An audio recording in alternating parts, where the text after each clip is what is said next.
kita bertemu kembali dalam renungan singkat. Saat ini saya Ibu Gembala akan menyampaikan khusus untuk ibu-ibu ini, ya, yaitu tentang ajaran seorang ibu.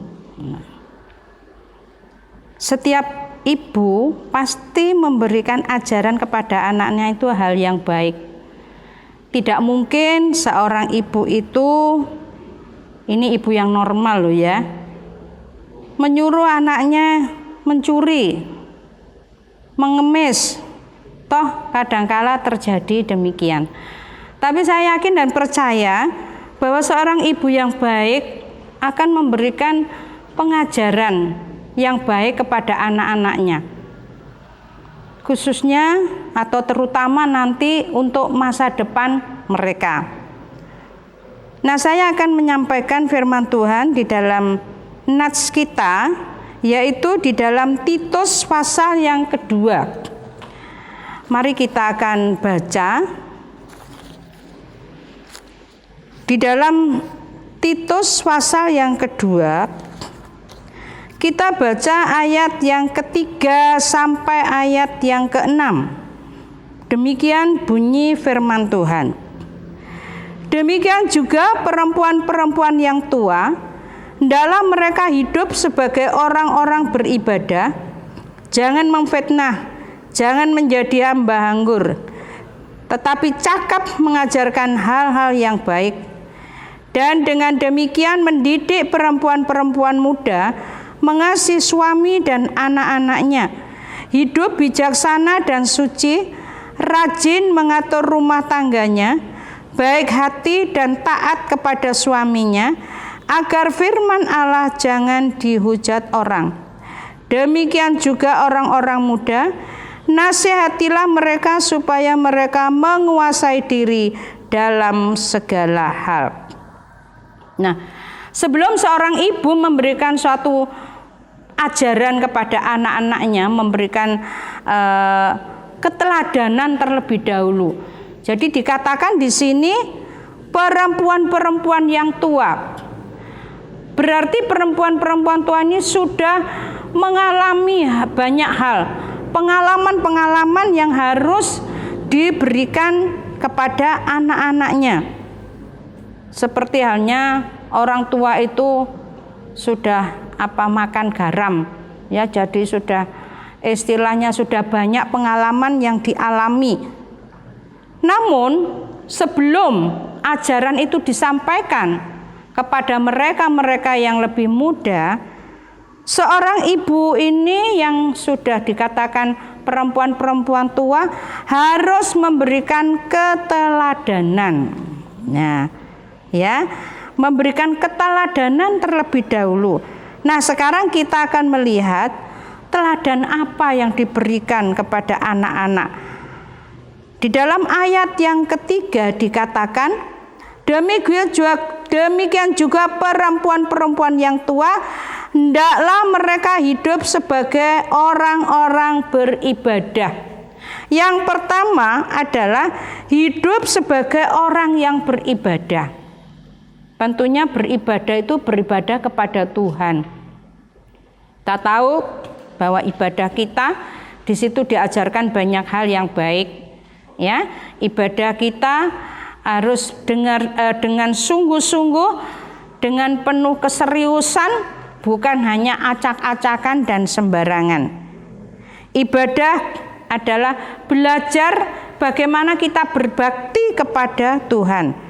Nah, keteladanan seorang ibu yang sudah tua ini kepada anak-anaknya harus menjadi teladan tentang ibadahnya. Makanya kita sebagai ibu-ibu yang sudah punya anak-anak, punya cucu, punya menantu, harus memberikan teladan tentang ibadah. Jangan hanya istilahnya oprak-oprak, tetapi dirinya sendiri tidak mau beribadah dengan sungguh. Nah, tentang ibadah. Yang kedua, jangan memfitnah, ya. Jangan memfitnah. Kita tahu bahwa kadang dikatakan orang fitnah itu lebih kejam daripada pembunuhan, ya. istilahnya seperti itu. Tapi memang fitnah itu nggak baik, karena sesuatu yang belum pasti terjadi lalu dibawa kemana-mana, padahal itu tidak ada kenyataannya. Nah, sehingga akhirnya orang lain yang menjadi korban, ya. Jangan sampai orang-orang yang sudah tua ya sampai menjadi orang-orang yang suka memfitnah. Yang ketiga, jangan menjadi hamba anggur. Nah, memang di istilahnya di negara Palestina sana, anggur itu memang bukan seperti di tempat kita, ya. Tetapi anggur memang minuman di sana yang harus diminum oleh mereka. Ada waktu perjamuan kawin, ada anggur ya, seperti halnya di Kana, ya. Tapi jangan sampai mabuk, ya. Makanya dikatakan di sini jangan menjadi hamba anggur. Ya, minum sekedarnya. Jangan sampai mabuk anggur. Ya, orang yang mabuk itu tidak akan pernah ingat apa-apa. Ya, jadi pikirannya sudah blank karena apa? Mabuk. Nah, ini tidak boleh, ya. Yang ketiga, yang keempat maksud saya, cakap mengajar hal-hal yang baik. Nah, ibu yang sudah tua harus cakap mengajar hal-hal yang baik. Jangan hal-hal yang tidak baik yang diajarkan. Nah, ini adalah keteladanan yang diajarkan oleh ibu-ibu atau perempuan tua kepada anak-anak mereka. Nah, sekarang apa yang harus diajarkan? Nah, di dalam ayat yang ke-4 sampai dengan ayat yang ke-6 dalam Titus pasal yang kedua dikatakan, dan dengan demikian mendidik perempuan-perempuan muda mengasihi suami dan anak-anaknya. Nah, jadi dikatakan tadi mendidik perempuan-perempuan muda mengasihi suami dan anak-anaknya. Jadi seorang ibu yang sudah punya anak, punya menantu, ya, harus mengajarkan, apalagi mereka yang sudah berumah tangga, mengajarkan kepada anak-anak mereka supaya mengasihi suami dan anak-anaknya. Karena kita melihat banyak kali rumah tangga akhirnya tidak seperti apa yang ada di dalam firman Tuhan. Baik itu istri mengasihi suami atau suami mengasihi istrinya, dan juga anak-anak mereka. Karena bagaimanapun juga mereka adalah satu jemaat yang kecil. Nah, kita bersyukur kalau dalam masa corona ini ada ibadah di rumah. Nah, ini adalah melatih supaya satu rumah itu ada satu keakraban, ada ikatan kasih yang Tuhan kehendaki. Makanya ini diajarkan hendaknya perempuan-perempuan muda ini mengasihi suami, ya. Seorang istri harus menjadi penolong bagi suami dan juga mendidik anak-anaknya. Mendidik dalam hal apa? Bukan hanya mereka harus memiliki kepinteran dalam hal akademik, tapi lebih daripada itu dididik supaya takut kepada Tuhan. Nah, yang kedua adalah hidup bijaksana dan suci. Jadi perempuan-perempuan muda itu diajarkan oleh orang tua atau ibu-ibunya untuk hidup bijaksana dan suci. Bijaksana dalam mengambil keputusan. Kalau seorang sudah berani menikah, masuk di dalam rumah tangga, itu berarti apapun yang dihadapi adalah dihadapi mereka berdua. Ya. Makanya baik itu suami istri harus hidup bijaksana dan suci. Jangan ada apalagi kata cerai. Nah, itu tidak suci di hadapan Tuhan. Ya. Nah, Harus hidup suci, takut akan Tuhan, hidup sesuai dengan firman Tuhan. Kekudusan hidup itu harus dijaga, sama-sama dijaga, baik itu suami maupun istri. Karena bagaimanapun suami istri yang sudah dalam rumah tangga ketika punya anak-anak harus juga mengajarkan kepada anak-anak mereka. Makanya sebelum mengajarkan kepada generasi penerus, anak-anak mereka harus hidup bijaksana dan suci. Lalu rajin mengatur rumah tangga. Ya, rumah tangganya rajin diatur yang baik, jangan amburadul. Ya, rumah tangga harus disertai dengan kasih di dalam keluarga, baik antara suami istri, anak-anak kepada orang tua kepada anak. Ya, jadi diatur rumah tangganya dengan baik sesuai dengan firman Tuhan, karena kita menjadi orang-orang yang sudah percaya kepada Tuhan. Baik hati dan taat kepada suami agar firman Allah jangan sampai dihujat. Nah, memiliki kebaikan hati, istri-istri diajar oleh ibunya masing-masing supaya punya hati yang baik, taat kepada suaminya, ya, agar firman Allah tidak dihujat. Jangan karena kita menjadi orang percaya lalu tidak melakukan firman Tuhan. Nanti orang mengatakan orang-orang rumah tangga orang Kristen itu seperti ini. Akhirnya firman Allah tidak disampaikan melalui keluarga mereka. Bisa menguasai diri dalam segala hal.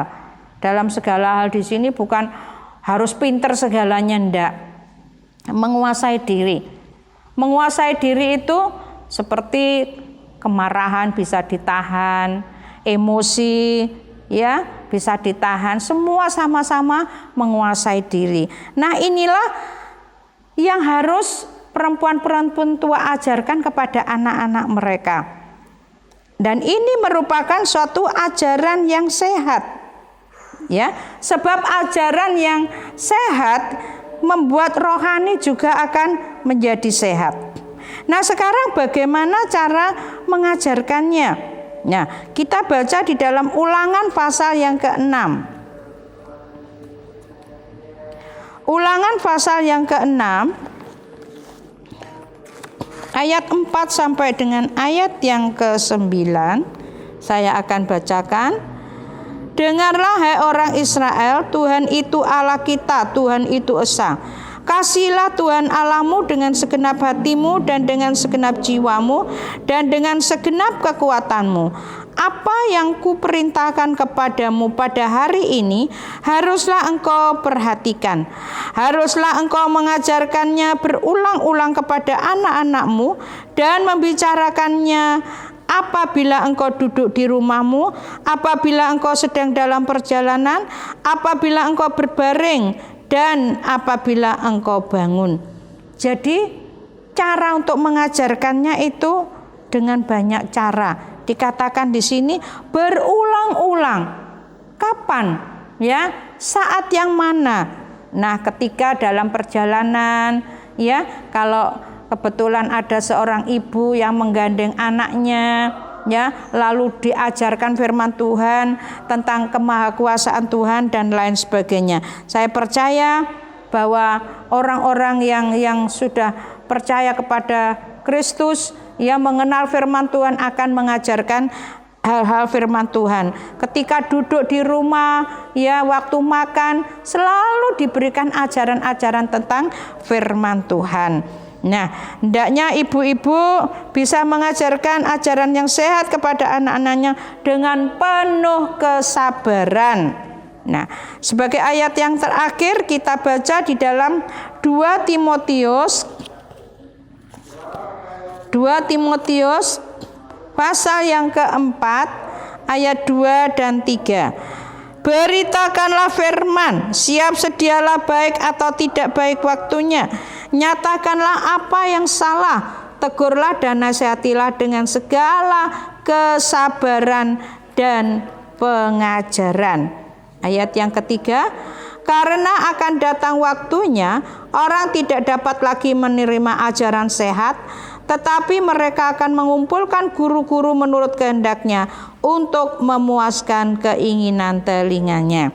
Nah, jadi ketika ibu-ibu mengajarkan kepada anaknya harus dengan penuh kesabaran, beritakanlah firman, siap sedialah baik atau tidak baik waktunya. Kapanpun ibu-ibu bisa menasehati, menegur kalau anak-anaknya ini salah, agar mereka berjalan di dalam kebenaran firman Tuhan dengan penuh kesabaran dan pengajaran. Sebab ada waktunya nanti orang itu tidak senang mendengar berita-berita yang baik, ya, mendengar firman Tuhan itu sudah rasanya gatal telinganya.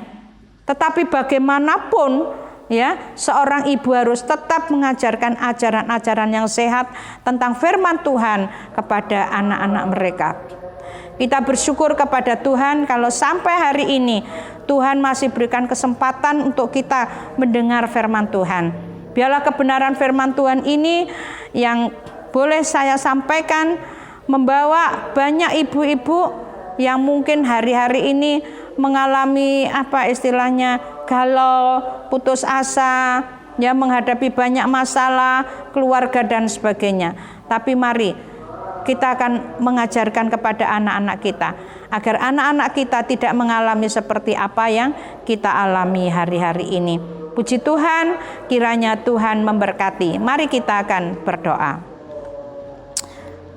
Bapa di sorga, dalam nama Tuhan Yesus, kami bersyukur dan berterima kasih hamba-Mu sudah berhenti menyampaikan firman Tuhan, tapi kuasa Allah dalam Roh Kudus yang akan terus berbicara kepada kami, mengingatkan selalu kepada kami, agar kami sebagai ibu-ibu yang sudah tua, ataupun Tuhan ibu-ibu yang sudah memiliki anak, menantu, cucu, boleh mengajarkan ajaran yang sehat, yaitu firman Tuhan kepada mereka-mereka ini, agar mereka juga nantinya bisa mengajarkan kepada anak-anak mereka, kepada generasi penerus, sehingga firman Tuhan akan terus bertahan sampai pada kedatangan Tuhan Yesus nanti. Memberkati kepada kami semua yang mendengarkan. Biarlah Allah Roh Kudus senantiasa menyertai kami, menyegarkan jiwa kami, memberikan Tuhan kelegaan kepada kami di saat-saat kami menghadapi situasi dan keadaan seperti hari-hari ini. Biar kami tetap di dalam Engkau Tuhan sampai pada akhir hidup kami. Terima kasih Tuhan, nama-Mu dipermuliakan di dalam nama Tuhan Yesus Kristus. Kami bersyukur, kami berdoa. Haleluya. Amin. Tuhan berkati.